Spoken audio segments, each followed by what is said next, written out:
Good morning. In the case of cars from the beginning of production, there are some comments about carelessly routed fuel lines and those of the air conditioning system. It is worth taking a look to see if there's anything wrong with them. The body itself is well protected against corrosion and well fitted, but some sources do not particularly positively assess the quality of the paint. Not that it is any exception compared to the competition. Sunroofs may leak. A batch of cars manufactured between the 25th of November 2015 and the 15th of April 2016 had, or could have, faulty rear door locks. The child safety lock could have disengaged automatically. A service campaign was carried out in connection with this. You need to check whether it affected a given model, and if so, whether it passed it. Other service campaigns concerned airbags. They could deploy at a random moment, and poor quality welds at the rear towing eye and around the backrest of the rear seat. Minor complaints sometimes concern the interior, mainly the insufficiently good quality of soundproofing, but compared to other B-segment cars, this is a minor issue. The interior, on the other hand, may simply be a bit worn, as many Polos were used for business purposes and have high mileage. On the electrics and electronics side, it is worth checking the condition of the harnesses under the hood. They can be damaged. Sometimes the electric window control goes haywire.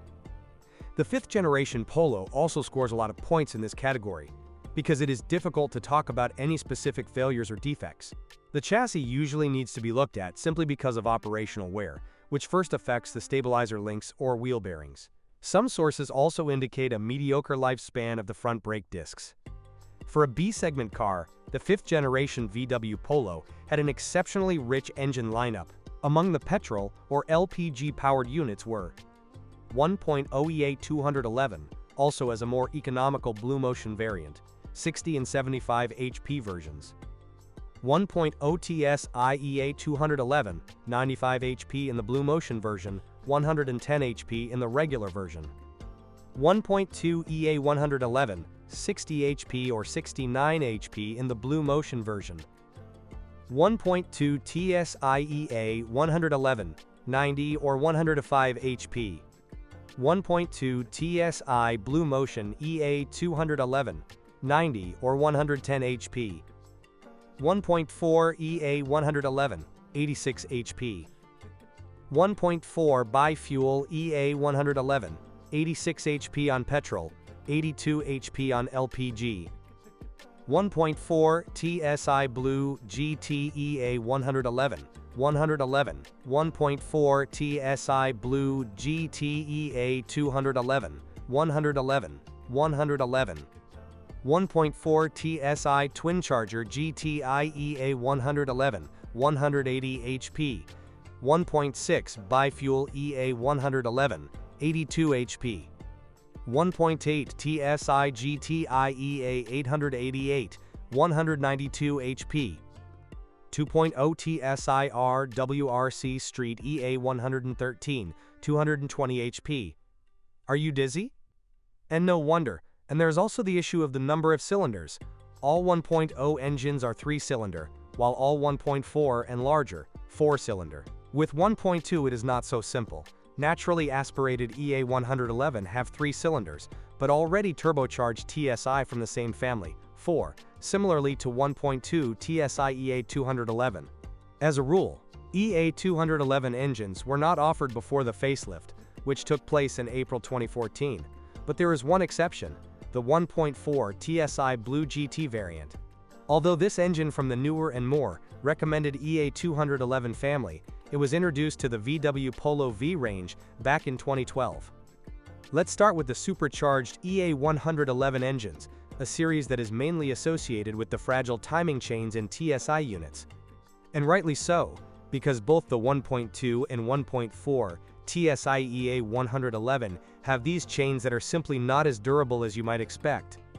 It should also be noted, however, that the prices of timing drive replacement are currently comparable to belt replacement, so you can live with it once you've got the words, "How could you screw up the chain?" in your head.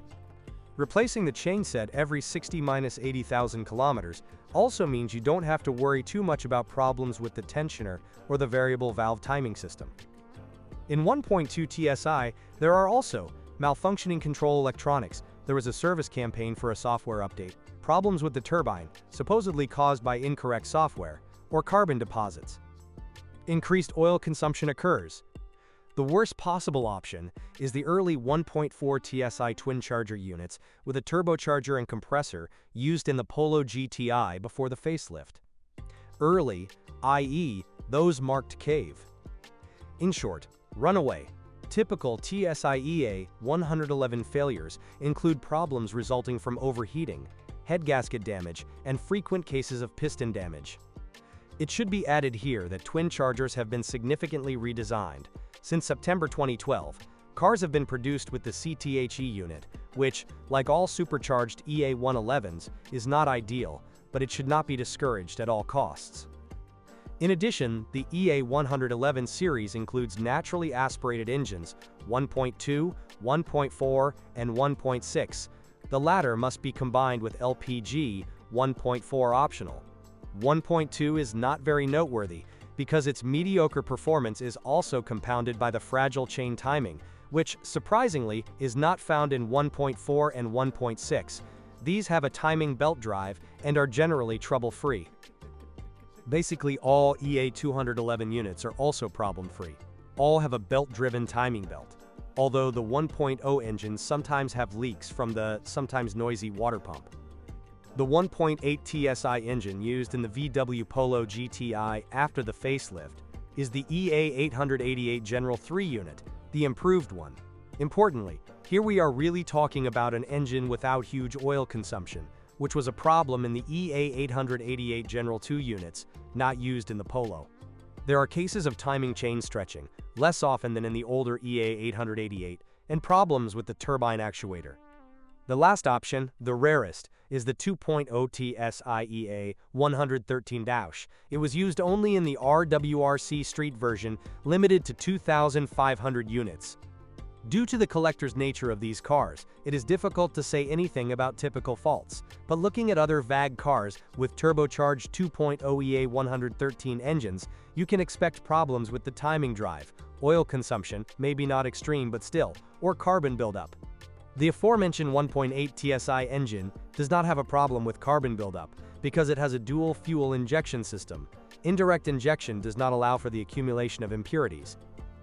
The diesel engines offered in the 5th generation Polo are a bit more organized. The following were offered: 1.2 TDI EA189, 75 HP, also as Blue Motion. 1.4 TDI Blue Motion EA888 from 75 to 105 HP. 1.6 TDI EA189, also from 75 to 105 HP. Only the 90 HP version was available as Blue Motion with reduced fuel consumption.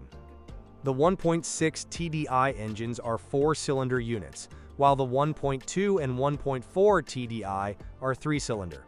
All diesels in the Polo V are equipped with a particulate filter, DPF, which according to some sources can cause problems, as can the injectors. These are sensitive to fuel quality. The most recommended engine is the 1.6 used before the facelift, but it is not about its noticeably lower failure rate than the 1.2 and 1.4. It is simply the only diesel in the Polo V range that is 4-cylinder, which makes it more refined. It is recommended to replace the timing belt and water pump every 150,000 kilometers, although the manufacturer assumes a longer service life. The 1.2 TDI engines manufactured between the 4th of January 2010 and the 4th of January 2014 had a problem with cracked fuel filters. Although these filters should have been replaced a long time ago, it is different with used cars. It is worth checking.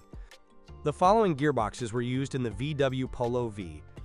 5-speed manual in all diesels and all naturally aspirated EA111 engines in the 90 HP 1.2 TSI EA111 and EA211 variants, as well as in all 1.0 engines except the 1.0 TSI 110 HP. 6-speed manual, standard in 1.0 TSI 110 HP, 1.2 TSI EA111 105 HP, 1.2 TSI EA 211,110 HP, 1.4 TSI Blue GT regardless of power version, 1.8 TSI GTI and 2.0 RWRC Street.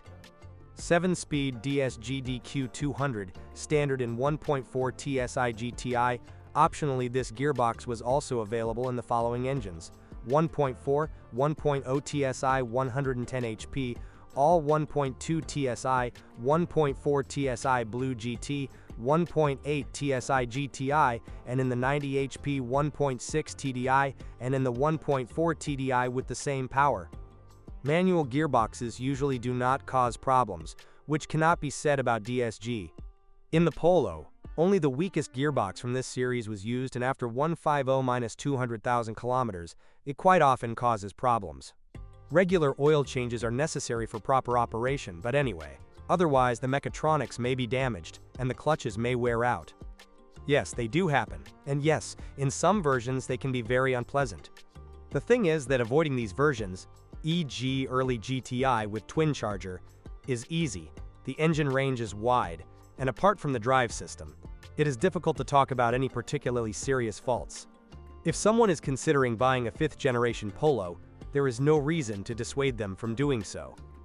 And if you know of any common errors, your comments are welcome.